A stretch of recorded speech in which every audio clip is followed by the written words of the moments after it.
ভাৰতবৰ্ষত এজন ৰজাৰঞ্জক ৰজা আছিল, নাম বিক্ৰমাদিত্য।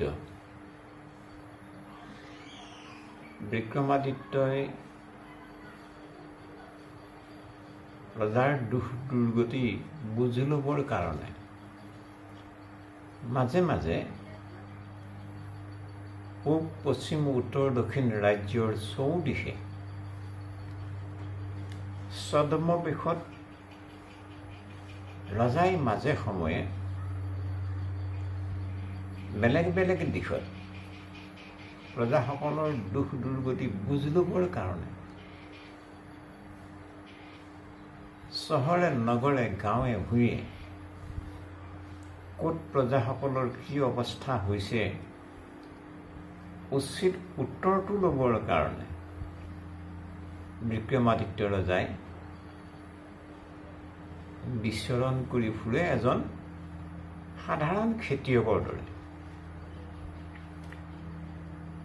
এসময়ৰ কথা, ৰজাৰঞ্জক ৰজা বিক্ৰমাদিত্যই এটা দিশত প্ৰজাসকলৰ পৰিৱেশ পৰিভ্ৰমণ কৰি গৈ আছে। এনেতে এখন গাঁৱৰ পৰা অন্য এখন গাঁৱলৈ এটা শূন্য ৰাস্তাইদি পাৰ হ'ব লগা হ'ল। ৰাস্তাটোৰ দুয়োকাষে কিছু কিছু জেগাত জংঘলো আছিল। ৰজাই গৈ আছে অকলশৰে। তে ইতিমধ্যে দেখা পালে যে দুজন ল'ৰা, দুজন জোৱানে হয়তো তেওঁলোক কোনোবা জেগাৰ পৰা ঘৰলৈ বুলি আহিছে। দুয়োজন ভাই ভাতৃ, ককাই ভাই। তে ৰজাই দেখিলে যে এনেতে হঠাৎ ক'ৰবাৰ পৰা এগৰাকী ছোৱালী ল'ৰা দুজন আহি থকাৰ ফালেকে ছোৱালীগৰাকীও গমন কৰি আহি আছে। যিমানেই ছোৱালীগৰাকীয়ে ল'ৰা দুজনৰ ওচৰ পালেহি, পাই হঠাৎ ছোৱালীজনীয়ে যে মোক কোনো ক'ত আছাও, মোৰ ভোকত প্ৰাণ যায়, মোক কিবা এটা দি অলপ সহায় কৰা, এই বুলি ছোৱালীজনীয়ে কথা নাই বতৰা নাই হুলস্থুল কৰিবলৈ ধৰিলে, কান্দিবলৈ আৰম্ভ কৰিলে। ভোক আৰু পিয়াহত যিদৰে মানুহ আতুৰ হৈ যায়, ছোৱালীজনী ঠিক তেনেকুৱা হ'ল। তে বিক্ৰমাদিত্য ৰজাই চাই আছে। এনেতে বিপৰীত ফালৰ পৰা আহি থকা ল'ৰা দুজনৰ চকু পৰিল ছোৱালীজনীৰ ওপৰত। জ্যেষ্ঠজনে কনিষ্ঠ ভাতৃজনক ক'লে, ভাই তুমি অকণমান এই ছোৱালীজনীৰ ওচৰতে থাকা, মই সৌ পাৰ হৈ অহা দোকানখনৰ পৰা যদি পাৰোঁ কিছু খোৱা বস্তু পটকৈ লৈ আহোঁ, তুমি অলপ ইয়াতে ৰোৱা। আৰু ছোৱালীজনীও ক'লে, ভণ্টি তুমি চিন্তা নকৰিবা, তোমাৰ কাৰণে মই অলপ খোৱা বস্তু সেই দোকানৰ পৰাই লৈ আনিছোঁ, তুমি অলপ ধৈৰ্য ধৰা, তুমি এইখিনিতে অকণমান জিৰণি লোৱা। এই বুলি কৈ জোৱানজন গ'ল, গৈ দোকানৰ পৰা বয় বস্তু লৈ আহিল। এওঁ আহি ছোৱালীজনীৰ ওচৰ পোৱাৰ লগে লগে ছোৱালীজনীয়ে একদম কান্দি কাটি হুলস্থুল কৰিবলৈ ধৰিলে। মোক আপুনি এনেকুৱা এজন ভাতৃৰ লগতে এনেকুৱা এজন ল'ৰাৰ লগতে মোক এৰি থৈ গ'ল, আপুনি নোহোৱাৰ সুযোগ লৈ মোক এওঁ মোক বলৎকাৰ কৰিবৰ কাৰণে টনা আজোৰা কৰিছিল, আৰু যাৰ কাৰণে মোৰ এই চাওকচোন গাৰ ব্লাউজ ফাটি গ'ল, শাৰী ফাটি গ'ল। অৰ্থাৎ ছোৱালীজনীয়ে নিজেই গাৰ ব্লাউজ আৰু শাৰীখন টানি ফালি যেতিয়া নেকি ল'ৰাজনৰ দাদাকজন আহি পালেহি, এতিয়া হুলস্থুল কৰি যেতিয়া ক'বলৈ ধৰিলে যে আপোনাৰ এনেকুৱা এজন ভাতৃৰ লগতে মোক অকলে এৰি থৈ গ'ল, তেওঁ আপুনি নথকাৰ সুযোগ লৈ মোক এনেকুৱা কৰিলে চাওক। তেতিয়া ককায়েকে ভাবিলে কিজনী বা হয়, ভায়েকক সুধিলে, ভাই তই এওঁক এনেকুৱা অত্যাচাৰ কৰিলি? তো ভায়েকে কৈছিলে যে মই নাই কৰা। নহয়, এইটো কেলৈ হ'ব? তই নকৰাকৈতো কেতিয়াও এইটো হ'ব নোৱাৰে। নাই, ভায়েকে কৈছে মই নাই কৰা দাদা, আপুনি মোক বিশ্বাস কৰক, মই এইবোৰ কেতিয়াও কৰা নাই। তেওঁৰ এইবোৰ নিজা কথা। নাই নাই, মই এইবোৰ নামানো। তই মানে মই নোহোৱাৰ সুযোগ লৈ তাইৰ ওপৰত এনেকুৱা অত্যাচাৰ কিয় কৰিলি? এই বুলি ককায়েকে ভায়েকৰ ওপৰত আক্ৰমণ কৰিলে। আৰু প্ৰত্যাক্ৰমণৰ মানসিকতাৰে ভায়েকেও ককায়েকক আক্ৰমণ কৰিলে। ইজনে সিজনক মাৰিলে, সিজনে সিজনক মাৰিলে। মাৰোঁতে মাৰোঁতে দুয়োজনে ইজনে সিজনৰ মাৰত সিজন মৰিল, সিজনৰ মাৰত ইজন মৰিল। দুইজন ককাই ভাই মানে সামান্য এটা সৰু কথাক লৈয়ে দুইজন মৰামৰি কৰি মৰি থাকিল। তে বিক্ৰমাদিত্য ৰজাই চাই আছে গোপনে। তে ছোৱালীজনী এতিয়া কি কৰিলে, তাই সেইখিনিৰ পৰা মানে ফটককৈ তাই এজন ব্ৰাহ্মণৰ ৰূপ ধাৰণ কৰিলে। ব্ৰাহ্মণৰ ৰূপ ধাৰণ কৰি গৈ আছে। বিক্ৰমাদিত্য ৰজাটো আচৰিত হ'ল। গোৱা অকণমান সময় আগলৈকে এজনী ছোৱালী আৰু এই ল'ৰা দুজনৰ মাজত কাজিয়া লগাই ল'ৰা দুজন মৰাৰ লগে লগে ৰূপ সলাল, এজন ব্ৰাহ্মণৰ ৰূপত ৰূপায়িত হ'ল আৰু যাত্ৰা কৰিছে। ক'লৈ যায় এওঁ? এইবুলি বিক্ৰমাদিত্য ৰজাই ছদ্মবেশী ব্ৰাহ্মণজনৰ পিছে পিছে, ব্ৰাহ্মণে ক'ব নোৱাৰাকৈ ৰজা বিক্ৰমাদিত্যইও যাত্ৰা আৰম্ভ কৰিলে। তো গৈ আছে, এখন নদীৰ পাৰ পালেগৈ।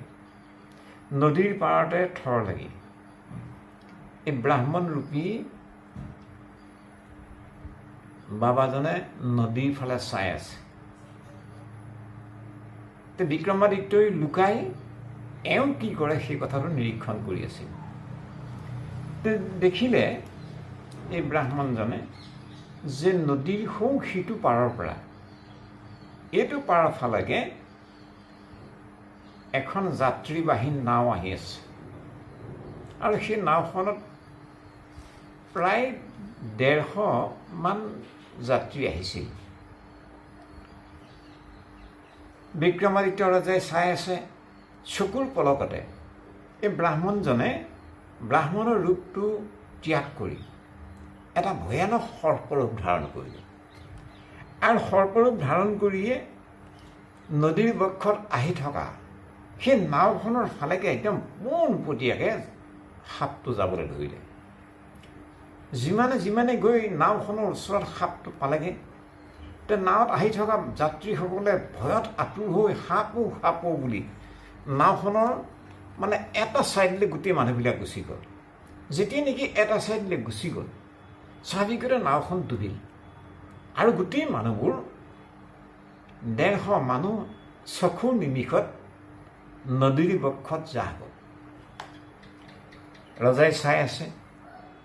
সাপটো ঘূৰি আহি আকৌ পাৰত উঠিলহি, আকৌ এজন ব্ৰাহ্মণৰ ৰূপকে ধাৰণ কৰিলে। যাত্ৰা আৰম্ভ কৰিলে সাপটোৱে। এতিয়া ব্ৰাহ্মণে যাত্ৰা আৰম্ভ কৰিলে। তেতিয়া বিক্ৰমাদিত্য ৰজাৰ মনত আৰু কৌতূহল হৈ এওঁনো কোন জানিবৰ অভিপ্ৰায়ে ছদ্মবেশী বিক্ৰমাদিত্য ৰজাই ব্ৰাহ্মণ দেৱতাৰ ওচৰ পালেহি আৰু মাত লগালে, হে দেৱ,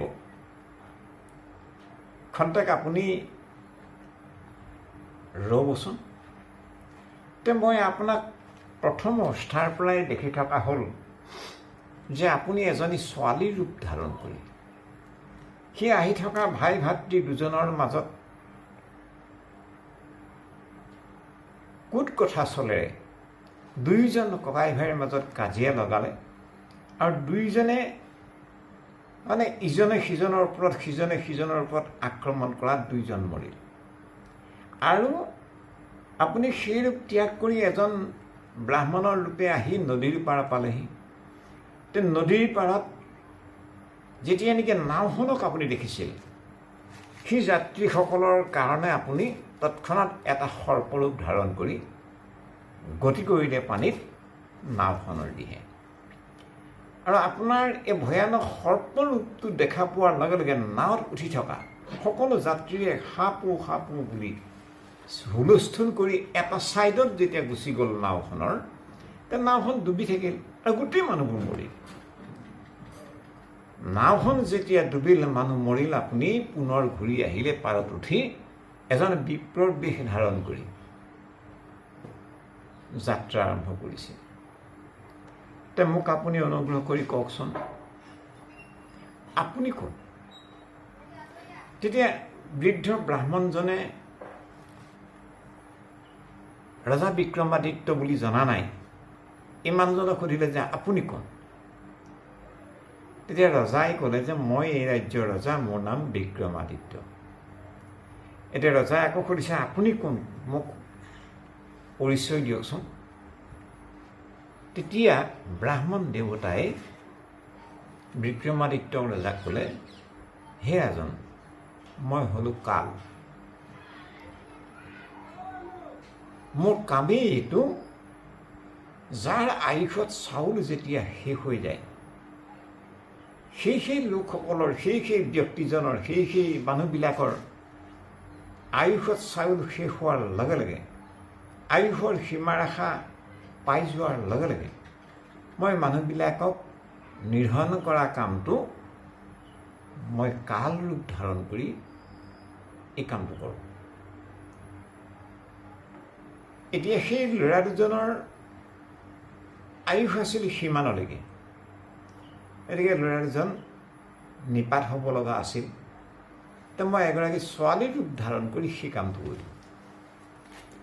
আৰু এই নাওখনত আহি থকা মানুহবিলাক, এওঁলোক প্ৰত্যেকজনৰে একেলগে একে ঠাইতে এওঁলোকৰ মৃত্যু লিখন আছিল। সেইকাৰণে মই একে ঠাইতে, মানে একেখন নাৱতে গোটেই মানুহবিলাকক একেটা সময়তে মৃত্যু হোৱাৰ কামটো মই এটা সৰ্পৰূপ ধাৰণ কৰি কৰোৱা হ'ল। তেতিয়া বিক্ৰমাদিত্যই সেই ব্ৰাহ্মণৰূপী কাল, এই কালক সুধিলে যে আপুনি এই পৃথিৱী মণ্ডলৰ ক'ত ক'ত যাব পাৰে? তেতিয়া ব্ৰাহ্মণৰূপী কালে ক'লে যে মই সকলোতে যাব পাৰোঁ, কিন্তু মই এঠাইত যাব নোৱাৰোঁ। কিন্তু ক'ত? সেই ঠাইতহে মোৰ অধিকাৰ নাথাকে, তাৰ বাহিৰে সকলো জেগাতে মোৰ গমন কৰা অধিকাৰ থাকে। কিন্তু কোন জেগাত আপোনাৰ অধিকাৰ নাথাকে? এই সম্পৰ্কত বঢ়াৰপুৰ মাধৱগুৰুজনাই এজোকা ঘোষাত কৃপা কৰিছে, মন কৰিব লগা। অ ৰাম কৃষ্ণ কীৰ্তন ভাৱ ভৈল যাৰ, যম কাল মায়াৰ গুচিলয় অধিকাৰ। মন কৰকচোন,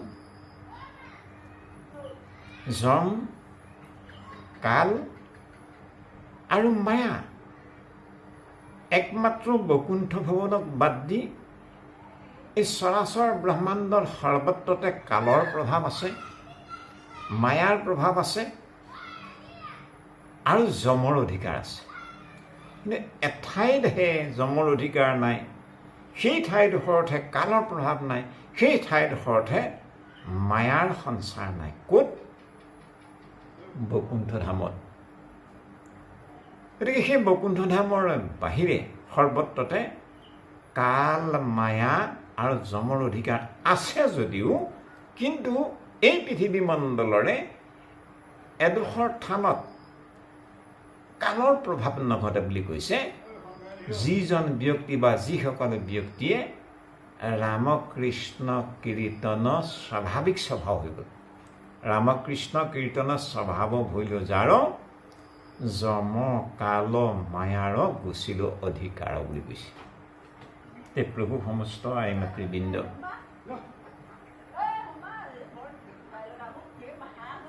পৃথিৱী মণ্ডলত যেতিয়া অতি কোবত বতাহ গমন কৰে, ফল লাগি থকা বৃক্ষবিলাকৰ ভিতৰত খুব বেছিকৈ ফল লগা বৃক্ষ হ'ল আম। অতি পূবত যেতিয়া বতাহে কাল ৰূপ ধাৰণ কৰি গতি কৰিবলৈ ধৰে, অতি ঘনভাৱে ওলমি থকা আম গছৰ আমবিলাক কিছুমান কলি হৈ থাকোঁতেই সৰে বতাহৰ খুন্দাত, আৰু কিছুমান পৰিণত হৈ থকা অৱস্থাটো সৰে বতাহৰ খুন্দাত। ঠিক তেনেধৰণে অসম দেশৰ উজনি অঞ্চল চন্তক ডিব্ৰুগড়, শিমলুগুৰি, বেতবাৰী, নামতি, শিৱসাগৰ, চৰাইদেউ, যোৰহাটীয় আদি অঞ্চলে কাল ধুমুহাই গতি কৰিলে বানৰ ৰূপত। বানৰূপী কাল ধুমুহাৰ প্ৰভাৱত কত পৰিয়ালৰ সেই কলি আমৰ নিচিনাকৈ সৰু অপৰিণত হৈ থকা অৱস্থাতে কণ মইনা মণিসকল হেৰাই যাবলগীয়া হ'ল চিৰদিনৰ কাৰণে। কতজন বৃদ্ধ দেউতা গুচি গ'ল, কতজন জোৱান গুচি গ'ল। তে যাই নহওক, এই সকলোৰে মূল কাৰণ হ'ল কাল, যাৰ যেতিয়ালৈকে সময় যেনেকৈ আছিল ঠিক তেনেকৈ কালৰূপী বানে আমাক সংহাৰ কৰি দিলে। তে আমি সেই কালৰূপী বানে সংহাৰ কৰা বিদেহী আত্মাৰ সদ্গতিৰ কামনা কৰা হৈছে। প্ৰভু ভগৱন্ত বস্তুৱে সমস্তজনকে কৃপা কৰক। তাই সমস্তৰ চৈতন্য জীৱ, সেই জীৱক পৰমধাম বৈকুণ্ঠত ভগৱন্তৰ পাৰিশোধিতনো প্ৰদান কৰি চিৰশান্তি প্ৰেৰণ কৰক। এই আশাৰে আমি আপোনাসৱৰ ওচৰত পুনৰ এক আশাৰ আগবঢ়াই আজিৰ কাৰণে ইমানতে আমি সামৰা হ'ল। কৃষ্ণ।